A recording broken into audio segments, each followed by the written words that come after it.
Get out now. Those three words cut through the quiet of the street like a siren. The HOA president, Karen, screamed them at me in front of half the neighborhood, her voice sharp enough to make the kids playing ball down the block stop and stare. But here, what didn't make sense. My house wasn't even in her HOA. Why would she care about a property she had zero control over?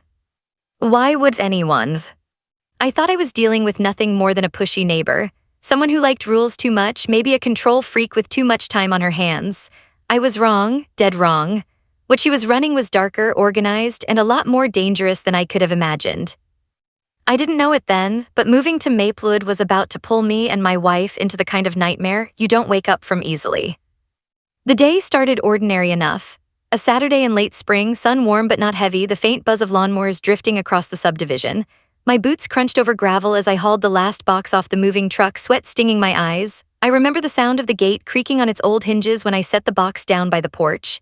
That creak became a kind of omen in my head later, like the house itself had been trying to warn me. Our home was nothing fancy, just a modest two-story with peeling white trim and a yard that needed some love. But it was ours. After years of paying HOA fees and getting fined for every little thing, leaving the trash can out an hour late, grass half an inch too tall, we finally thought we'd escaped. The realtor had been clear, this property was outside the Maplewood HOA lines. No monthly fees, no board meetings, no nonsense, just peace.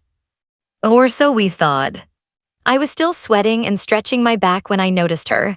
She didn't walk up the sidewalk so much as appear, like she'd been waiting behind the curtains for the perfect moment. Karen. She had that suburban armor on, designer workout gear, perfect blonde hair pulled back, diamond studs catching the light. In her hand, a plate of cookies that smelled fresh from the oven, chocolate chips still glistening. Welcome to Maplewood, she said, all teeth and perfect posture. I'm Karen, HOA president. We take care of all residents here. It's what makes our community so special. The way she leaned on the word all made something in me pause. But I was tired, hungry, and honestly, warm cookies smell like comfort. So I smiled, shook her hand, and made the mistake that would change everything. Actually, I said lightly, this house is outside HOA jurisdiction. That's one of the reasons we chose it. For just a second, barely longer than a blink, her face changed, like a mask slipping. That smile froze, her jaw tightened, and I saw a flash of something raw, rage. Then, as quick as it came, it vanished, replaced by the same sunny expression. Outside, that can't be right, she said, voice calm but flat. Every house in Maplewood follows our community standards, every single one. It wasn't a question, it was a correction, like I had said something that broke her version of reality.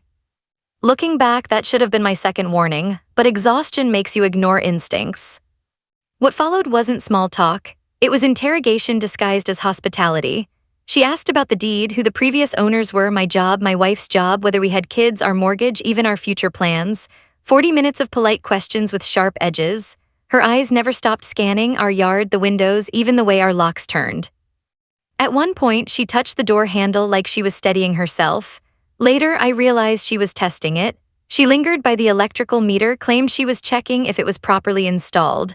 She leaned close to the glass, commenting on how cozy our living room looked. I told myself she was just nosy, just one of those neighbors. But when she finally left, I felt like I'd signed something invisible. She said she'd check in soon to make sure we were settling properly. Settling properly, the word stuck. After she disappeared back into her perfect little house, I walked to the mailbox, and that's when my stomach dropped. Inside was a document I hadn't ordered, a property survey, stamped and official looking. Only this one showed our house inside HOA boundaries just barely. The lines didn't match what our realtor had shown us. According to this map, Karen had authority she wasn't supposed to have. That night, I locked every door twice. The creak of the gate, the rustle of leaves, the idle hum of a car passing by, all of it made my nerves jump. When I checked the locks again in the morning, I found fresh scratches around the deadbolt, thin, deliberate marks, the kind you see when someone practices with a key they don't quite have yet. And in that moment, I realized something terrifying. Karen hadn't welcomed us to the neighborhood. She scouted us. The morning after those deadbolt scratches, I was still trying to convince myself it was nothing. Maybe the movers had banged it up. Maybe it was just bad luck. But then, right around 7 a.m., before I'd even finished my first cup of coffee, there was a knock at the door. I opened it to find a man in his late 50s, silver hair brushed neatly back, a confident handshake already extended before I could say a word. "Tom," he said with a practiced smile, next-door neighbor, thought I'd stop by before the day got too far. There was something rehearsed about him, like he'd introduced himself this exact way dozens of times before. Still, he looked friendly enough, casual polo shirt tucked into pressed khakis, the kind of guy who could sell you insurance without even asking. He didn't waste time. "I used to be a county property assessor," he said, holding out a slim folder like we were already in a meeting. "Lived here over 10 years, figured you'd want to know how things work around Maplewood." Inside the folder were spreadsheets, charts, neat rows of numbers stamped with county seals. He flipped through them with the smoothness of someone who had done it 1,000 times. "You see, HOA homes in this area outperform non-HOA properties by about 25% annually. Property values stay stable, resale value goes up. It's a proven fact." I blinked at him. I hadn't mentioned Karen. I hadn't mentioned the HOA, not to anyone. Yet here he was, first conversation on my doorstep, telling me how much better life would be if we joined up. Either he was psychic or someone had already told him. He kept going, numbers sliding across the page, pointing to bar graphs that seemed official. "If you refinanced under HOA guidelines, your house could be worth 40 grand more in just 2 years. I can even put you in touch with a mortgage broker who specializes in these deals. Get you a rate you'd never qualify for otherwise." It was too polished, too perfect. And there was something else, how he leaned just a little too close when he talked, like he was measuring reactions, not just sharing advice. I felt the hair on my arms rise. Behind him, the street was quiet, a single crow perched on a lamppost, cawing into the silence. I could hear my coffee machine gurgling inside the kitchen, still keeping warm, but standing there with Tom's practiced smile and those stamped charts, it felt less like a neighborly hello and more like a sales pitch I hadn't asked for. He finally paused, waiting for me to answer. I forced a smile. "I'll think about it." Tom's handshake tightened. "Think fast," he said, his eyes narrowing just slightly before he let go. After he left, I stood in the doorway a long while, staring at the folder he'd left in my hands. The pages smelled faintly of toner, edges crisp, stamps perfectly placed. Too perfect, almost manufactured. By the time Bate came home from her hospital shift that evening, Karen had already made her second appearance. No cookies this time, no polite smile. She stood too close, voice low and heavy with false concern. "Marcus," she said, "you're making this harder than it has to be." She listed things like she was reading from a script: permit delays, code violations, noise complaints. Unfortunate situations, she called them. Situations that happened to people who resisted. Her words weren't threats, not exactly, they were predictions. That night I decided to install cameras. Nothing fancy, just a basic set enough to cover the front porch, driveway, and mailbox. I told myself it was just for peace of mind, but deep down, I already knew I needed proof. The first night the cameras were on, I caught him. "Tom," not waving, not jogging past. No, he was crouched by our mailbox with a small flashlight, opening it with a key that fit perfectly into the lock. He slipped out the letters, photographed them with a long lens camera, then replaced them so carefully you wouldn't know they'd been touched. I sat frozen on the couch, watching the feed in real time. My own neighbor, reading through my family's mail like it was his job. The next morning, I tried an experiment. I sent a letter to myself. Nothing important, just a scrap of paper with a fake account number and a middle initial I'd never used. On the flap, a faint graphite line only I would notice. That night, through the narrow crack of the curtain, I saw a shadow move across the lawn. Not hurried, not afraid, calm. The following afternoon, my phone rang. A broker I had never heard of, politely asking if I wanted to discuss refinancing tied to, of all things, the fake account number I'd invented. My stomach dropped. This wasn't just nosy neighbors. It wasn't just an HOA president with too much time on her hands. It was a network, coordinated, precise, watching us. And suddenly, I wasn't sure if moving to Maplewood had been a fresh start at all. It felt more like a trap. The next few days should have been about settling in, hanging curtains, unpacking boxes, figuring out which light switch controlled what, normal stuff, but instead every morning brought some new crisis. It started with an envelope taped to our front door. City of Maplewood, the header read, Code Enforcement Division. Inside was a violation notice, too tall grass, citation number, fine schedule, threat of escalation. I walked the yard twice, tape measure in hand. Grass barely brushed my ankles, perfectly within the city's own limits. I called the clerk's office, citation in hand, and the woman on the other end of the line sounded confused. "We don't have anything on file for your address," she said, "but this form looks official." She lowered her voice. "Sir, whoever issued this had access to our system. The approval codes are valid." That's when the pit in my stomach deepened. These weren't just fake letters someone typed up at home. Someone inside the city was helping them. 2 days later, another notice arrived, this one for an unauthorized fence blocking a public easement. We didn't even have a fence. Bate came home from her hospital shift that evening, eyes red with exhaustion. I showed her the letter. She dropped her bag with a sigh that seemed to empty her whole body. "Marcus, what if we made a mistake moving here?" The question stung more than the citation, because I'd promised her peace, a fresh start, and now I was handing her envelopes filled with threats. The pressure didn't stop there. Karen showed up on the porch the next morning like clockwork, her arms crossed tight against her chest. "Permits get delayed sometimes," she said softly, like she was confiding in me. "Inspections take longer, police check in more often, very unfortunate situations." She leaned in close, her perfume sharp, suffocating. "All of that could be avoided if you just cooperated." I felt my fists tighten, but I said nothing. Just watched her turn and glide back to her house, her smile plastered on like a sticker. That night when I reviewed the camera footage, I saw Tom again, not just at the mailbox this time. He was standing by the side of our house, camera in hand, aiming through the kitchen window. He snapped a picture of our deed that I'd left on the counter.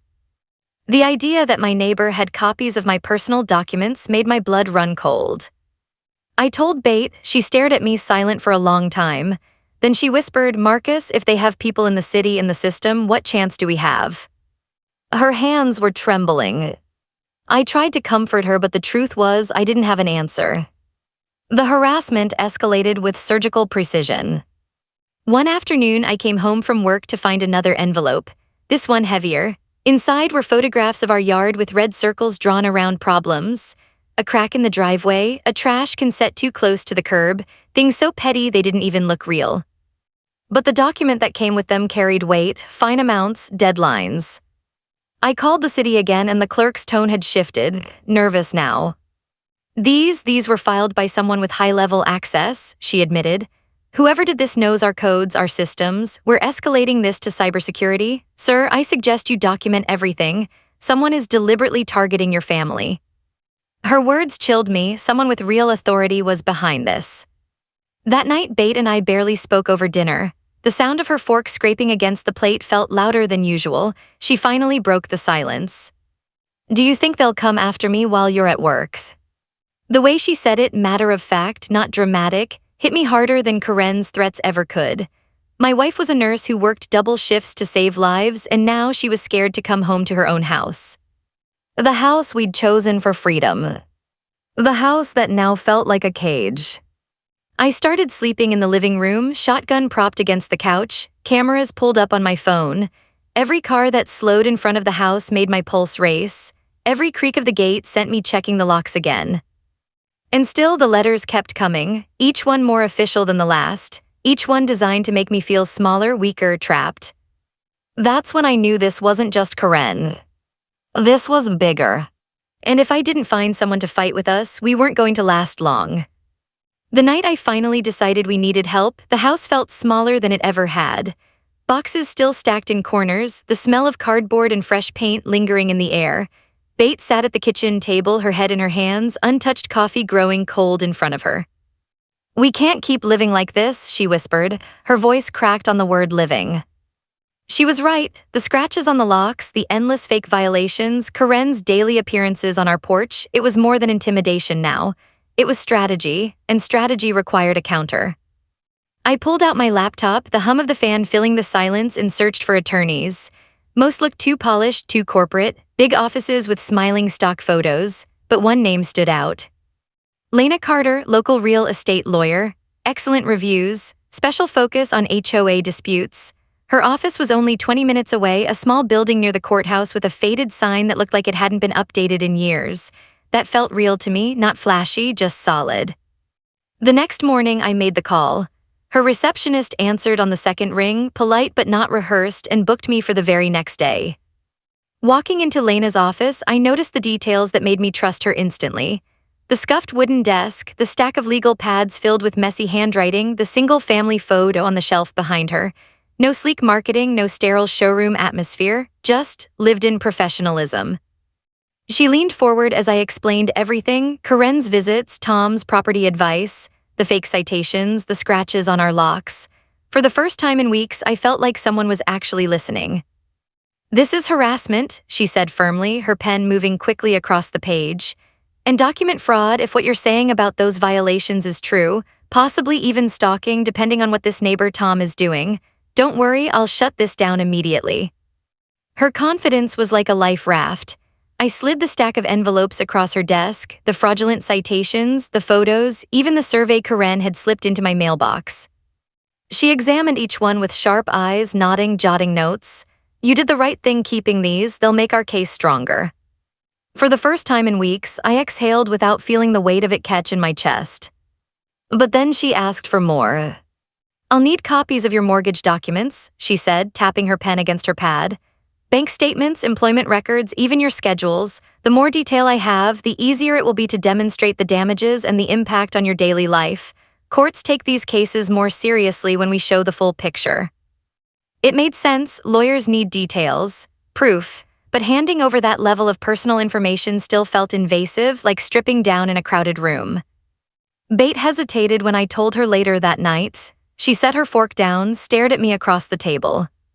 "All of that are bank accounts, work schedules." "She's on our side," I insisted. "This is how we win." Bate nodded slowly, but I saw the doubt flicker in her eyes. Still, over the next few days, we pulled together everything Lena had requested. Pay stubs, tax returns, mortgage paperwork. I slid it all into a thick manila envelope and handed it over in her office. She smiled, warm and reassuring. "This will help us put together a comprehensive strategy. Trust me, Karen won't know what hit her." For the first time since moving into Maplewood, I slept through an entire night. A week later, Lena called with what sounded like a breakthrough. "Good news," she said, her tone upbeat. "I've reviewed county records, your deed is accurate. Karen has zero legal authority over your property. Those violations were fraudulent, entered by someone with administrative access. We have them dead to rights." Hearing her say that, I almost laughed with relief. I told Bate that maybe finally this nightmare was ending. But then Lena's tone shifted. "There's something else," she said slowly. "I found records of a development company, Premium Properties. On paper, they're advising HOAs about land use, but the signatures on their documents, they tie back to Karen's donors and two of her board allies." I frowned, gripping the phone tighter. "What does that mean?" "It means," Lena continued, "this may not just be about control, it could be financial. Your property sits right where an access road is planned. If you agreed to certain improvements, that access road turns from blueprint into reality. In other words, your lot isn't sentimental, it's geometry." Her words hung in the air long after I ended the calls. So maybe Karen wasn't just obsessed with me being part of her HOA. Maybe she needed me out, not for rules, not for standards, but for profit. That night I walked out onto the porch. The air was heavy with humidity, cicadas buzzing in the trees. Across the street, Karen's porch light flicked on. She stepped out for just a moment, staring my way before disappearing again. I realized then this wasn't a neighborly feud. It was business, big business, and we'd just become an obstacle. I should have felt relief when Lena called with updates. Her voice was steady, professional, full of confidence. She promised legal letters were in motion, cease and desist filings ready to hit Karen's doorstep. She spoke like someone who had everything under control. For a few precious days, Bate and I let ourselves believe her. We unpacked boxes, hung family photos. I even grilled burgers out back one night, the smell of charcoal filling the air while Bate laughed softly at something on her phone. For the first time since we'd moved in, the house felt like a home. But deep down, something gnawed at me. It was in the way Lena always wanted more records, more details, more of our life handed over in manila envelopes. She asked for our schedules, down to the hours we came and went. At the time, I told myself it was legal strategy. Now I wasn't so sure. That unease turned to suspicion one Tuesday afternoon. I had finished a repair job across town, tools still rattling in the back of my truck when I drove past an office building I'd seen 100 times before. Plain brick, mirrored windows, a faded sign, Premium Properties. The name stuck in my mind because it was the same company Lena had mentioned, the one tied to Karen's donors. I almost kept driving, but something told me to pull in. I parked across the street, engine ticking as it cooled. Through the ground floor windows, I could see a long conference table under fluorescent light, binders spread open, papers in neat stacks. And sitting at that table was Lena.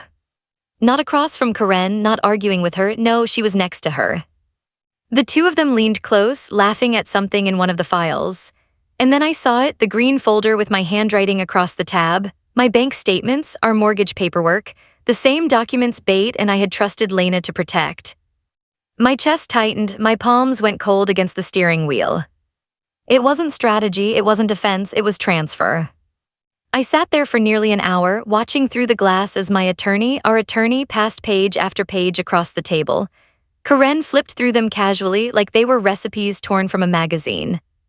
The betrayal felt physical, like a punch that knocked the air out of me. By the time I got home, the house felt different, heavier. Bate noticed immediately. "What happened?" she asked, setting down her bag. I couldn't bring myself to say it right away. I just stood in the kitchen, lights off, hands gripping the counter. Finally, I told her everything. Bate didn't flinch, she didn't cry. She simply walked to the fridge, pulled a sticky note from the pad we kept for grocery lists, and scribbled a few words in her quick, precise handwriting. Then she slapped it onto the door. "No more rooms where we stand alone." From that night forward, it became our rule: no private meetings, no blind trust, record when lawful, always have a witness. The next morning, I typed out a certified letter revoking Lena's services, slid it into an envelope, and dropped it at the post office myself. As I let it fall into the blue steel box, I felt like I was dropping more than paper. I was dropping an illusion that credentials equal safety, that trust can be bought with a title. But Lena wasn't finished with us. She called later that week, her tone smooth, professional, like nothing had changed. "I've been working behind the scenes," she said. "Karen is willing to offer a generous property swap. You'd move into a superior home plus a substantial cash settlement. It's an incredible opportunity most families never get." I barely listened to the pitch. My ears caught something else, her voice in the background, faint but clear enough. "Once the property transfer is complete," she said to someone else in the room, "we can begin the bait removal protocol." The words hit me like ice water. Bait removal protocol. This wasn't about legal disputes anymore. It wasn't about access roads, property lines, or HOA boundaries. It was personal and it was dangerous. That night, I lay awake on the couch, listening to the creak of the gate, the rustle of branches against the siding. Every sound felt loaded, like the house itself was warning me. I realized then we weren't just fighting for our homes. We were fighting for our lives. After Lena's call, I couldn't stop hearing that phrase in my head, bait removal protocol. The words rattled around like a nail in a dryer. I didn't tell Bate right away. How could I? How do you tell your wife someone is planning her removal? But the signs started showing on their own. Bate had always been steady. A nurse used to 12-hour shifts, chaos in the ER, impossible decisions in seconds. She didn't rattle easily, but now she forgot conversations we'd had just a day before. She snapped over small things like misplacing her keys or the sound of me chewing too loud, and worst of all, she started questioning me. "Marcus," she whispered one night, her voice low, almost apologetic, "maybe you're being too paranoid about Karen. Maybe this is just normal neighbor drama." It cut me deep, not because she doubted me, but because she sounded like someone else had written the words and placed them in her mouth. Then Karen began showing up with coffee. Fresh croissants, warm pastries, all smiles and concern. She'd sit at our kitchen table like she belonged there, her voice calm, motherly even. "I'm just worried about Marcus," she told Bate once, her hand gently brushing my wife's arm. "These conflicts take a toll on mental health. Sometimes resistance to community integration is a sign of something deeper, anxiety, even paranoia." Bate nodded slowly like she was absorbing the thought, and Karen's eyes, those bright, calculating eyes, watched every movement. The pattern was so smooth I almost missed it, almost. But one afternoon I caught it. Bate's phone rang, hospital calling. She stepped into the other room, leaving her coffee steaming on the table. Karen sat across from it, a small vial slipping from her purse into her hand. Her movements were quick, practiced. A few drops stirred into the cup, then the vial vanished. I froze in the hallway, hidden heart pounding so loud I thought it would give me away. When Bate returned, Karen smiled sweetly, sliding the cup closer. "Drink up, dear, you've had such a long week." And Bate did. I kept my face neutral, forced myself not to react, but inside my chest was a hurricane. As soon as Karen left, I poured the remaining coffee into a sealed container and drove 30 minutes out of town to a lab I trusted. No locals, no one who might be on Karen's payroll. The results came back the next day. Sedatives, anti-anxiety drugs, just enough to fog memory, dull judgment, make someone more suggestible. Exactly the symptoms Bate had been showing. The ground shifted beneath me. Every doubt she'd voiced, every crack in her confidence wasn't her, it was chemical engineered. I showed her the lab report, my hands shaking as I set it on the table. She stared at the paper, then at the video clip I'd managed to capture from the security cam, a grainy but unmistakable shot of Karen tilting the vial over Bates' cup. Bates' face drained of color. "She's been drugging me," her voice cracked, then hardened. "That psychotic woman has been in my kitchen, drugging me for weeks." Her hands trembled, then clenched into fists. "No wonder I thought I was losing my mind, no wonder I doubted you." I watched the tears come and it broke me. She wasn't crying for Karen. She was crying for the mornings stolen from her, the fogged hours at work, the gaps in her own memory. That night, Bates showed me something on her phone, a private note she'd been keeping. "Is it me?" it read. Missed words in charting, a minty aftertaste in coffee, blank spots in mornings that should have been clear. She had been recording her confusion in secret, terrified she was becoming the problem in our marriage. Reading those words, I felt something shift inside me, anger colder than rage, because predators don't need the night when they can borrow trust. I started swapping every drink Karen brought, poured them out, refilled them quietly, made sure nothing reached Bates' lips that didn't come from our own hands. Within days, the fog lifted. My wife was back. And with her clarity came something stronger than anger, resolve. "Marcus," she said one night, her eyes sharp again, "this isn't just harassment. This is a system, a pattern, and she's done it before." She was right. Karen hadn't just chosen us. She had perfected this routine step by step on other families, vulnerable ones, grieving ones. And if we didn't stop her, she'd keep going. But the moment Bate regained her strength, the network noticed. That's when the threats got louder. The first sign came on a Monday morning. I opened the mailbox, expecting bills and junk flyers, but instead found a small, unmarked envelope. No return address. Inside, folded neatly, was a single Polaroid photograph. It showed the inside of our living room. Bates' favorite blanket draped across the couch, my work boots sitting by the door. The angle was high from the corner near the ceiling, like someone had been inside our house, standing where no camera of mine could see. I dropped the photo, my breath catching in my throat. The next day it was worse. A dead rat laid out on our porch like an offering, its body stiff, fur slick with dew, tiny paws curled as if frozen mid-sprint. On its back, someone had taped a scrap of paper. "Get out." Bate found it before I did. Her scream echoed down the street, and within minutes, neighbors gathered at the edge of their lawns. None of them stepped closer. None of them helped. They just watched, whispering, eyes darting between us and the tidy perfection of Karen's yard. That night, the phone rang at 2 a.m., a blocked number. I answered, heart pounding. Silence at first, then a man's voice, low and calm. "You were warned." Click. The hum of the dial tone filled the dark kitchen as I stood there, phone still pressed to my ear. By then, the cameras had caught more. Figures moving in the shadows near the property line, flashlights cutting through the trees. One night, Tom himself stood at the end of our driveway, arms crossed, just staring at the house for 15 minutes straight before finally walking away. Bate wanted to call the police, but I knew how that would go. Who would they side with, the family claiming harassment, or the HOA president with spotless records and deep ties to city officials? That's when I decided to go outside the system.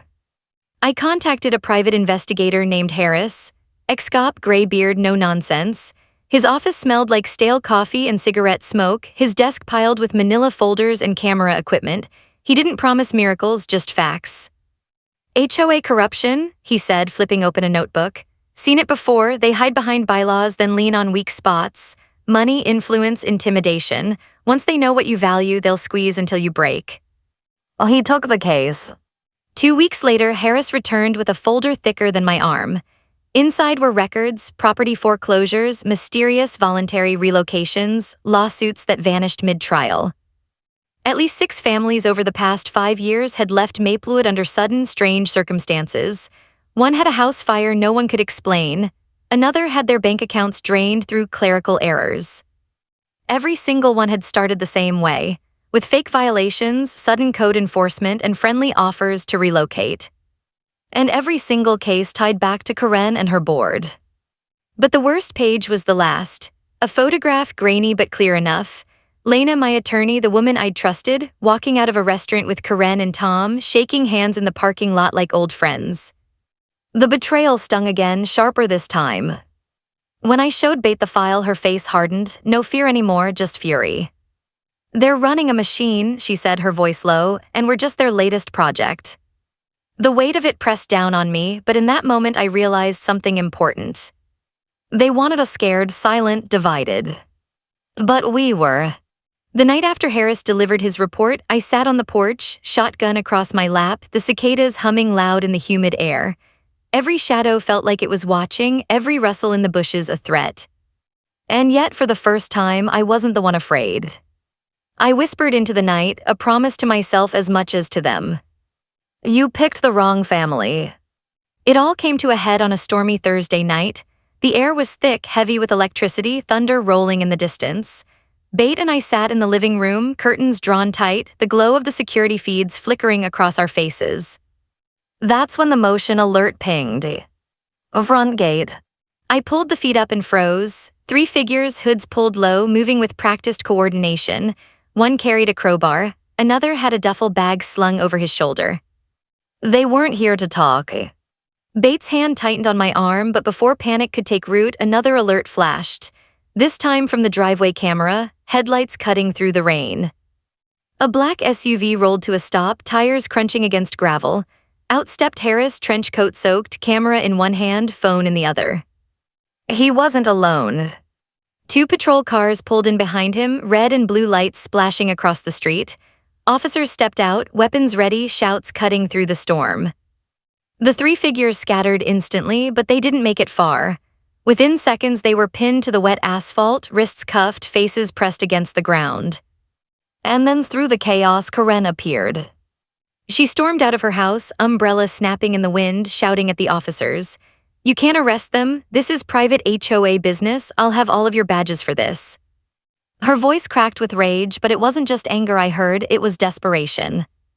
Because Harris had timed it perfectly. While the officers detained Karen's people, Harris flipped open his laptop in the back of the SUV, showing live feeds from our cameras, timestamps matching the attempted break-in. Alongside the video, he stacked the folder of records, fraudulent violations, forged documents, maps tied to premium properties. The officers didn't hesitate. They walked straight past Karen's umbrella and into her house. Minutes later, they carried out boxes, files, hard drives, cash envelopes, evidence. And that's when the mask finally slipped. Karen's perfect composure cracked. She screamed at me across the street, her face twisted, eyes wild. "You think you've won, you think this ends here." Her voice echoed through the rain, but her words were drowned out by the slam of a police cruiser door. Bates stood beside me, her arm linked with mine, watching as the woman who had invaded our lives, drugged her coffee, and poisoned our home was driven away under flashing lights. The storm raged on, but inside me something lifted. Not joy, not even relief, just the quiet, steady release of breath I'd been holding for months. In the weeks that followed, the network unraveled. Investigations spread through city offices, premium properties, even the county assessor's department. Tom vanished overnight, his house emptied in a single day, blinds drawn tight. Lena's law license was suspended pending fraud charges. And Karen, she became a headlines. HOA president arrested in harassment and fraud case. Neighbors who once stood silent at the end of their lawns now whispered apologies, eyes downcast. Some admitted they'd felt the same pressure we had, but fear kept them quiet. Bate went back to work stronger than ever. Her laugh returned, soft but steady, the fog in her eyes gone. We started planting flowers in the yard, bright marigolds, stubborn little things that bloomed no matter what soil you put them in. One evening, as I watered the garden, Bate came up behind me, wrapping her arms around my waist. "You kept us safe," she whispered. I shook my head. No, we kept us safe together. The gate creaked in the wind, that same old sound that had haunted me since the day we moved in. But this time it didn't feel like a warning, it felt like a reminder. A reminder that even when doors creak, locks scratch, and shadows press close, light can still break through. Sometimes the strongest victory isn't about shouting the loudest or striking back hardest. Sometimes it's about holding on, refusing to bend when the world wants you broken. Karen thought power meant control, that fear could silence us, that money and influence could erase the truth. But in the end, it wasn't her that decided the outcome. It was the simplest thing she never understood. A family that refuses to be divided cannot be conquered. Every HOA has a story on HOA headaches. You'll hear the ones they tried to bury. Subscribe today.